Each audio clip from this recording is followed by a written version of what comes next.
बहुत समय पहले की बात है।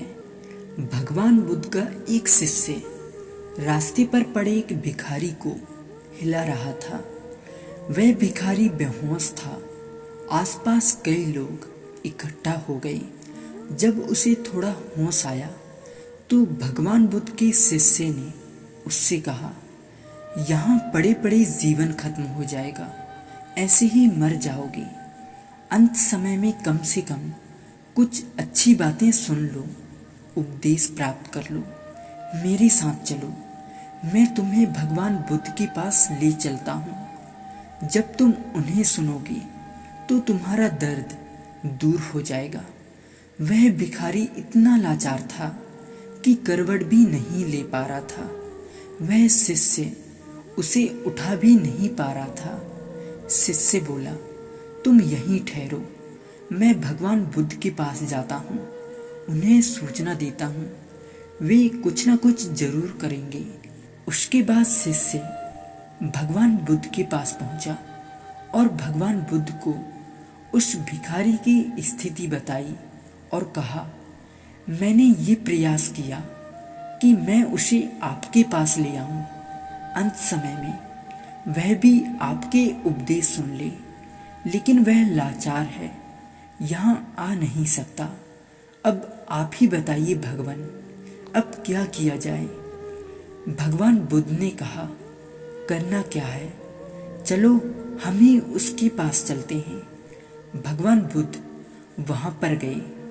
आसपास कई लोग इकट्ठा हो गए थे।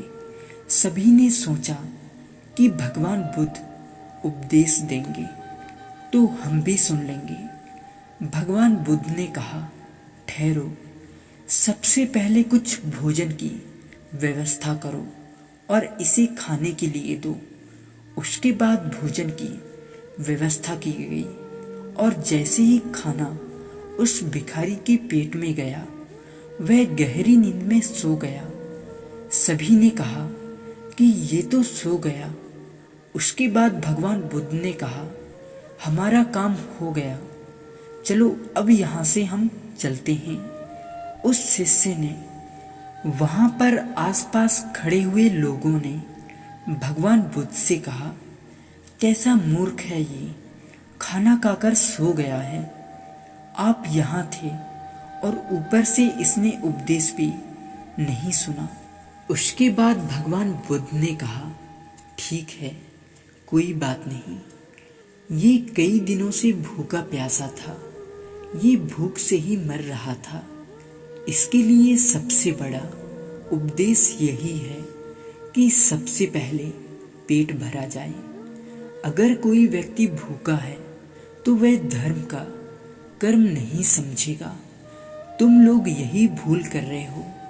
सबसे पहले व्यक्ति की जो आवश्यकताएं हैं उन्हें पूरा करना चाहिए, उसके बाद ही ज्ञान की बातें करनी चाहिए। देखा दोस्तों, इस छोटी सी कहानी से हमें ये सीख मिलती है कि हम धर्म के नाम पर कितने ही कर्म करें, लेकिन सबसे पहले यह देखें कि हमारे आसपास कोई भूखा ना रहे।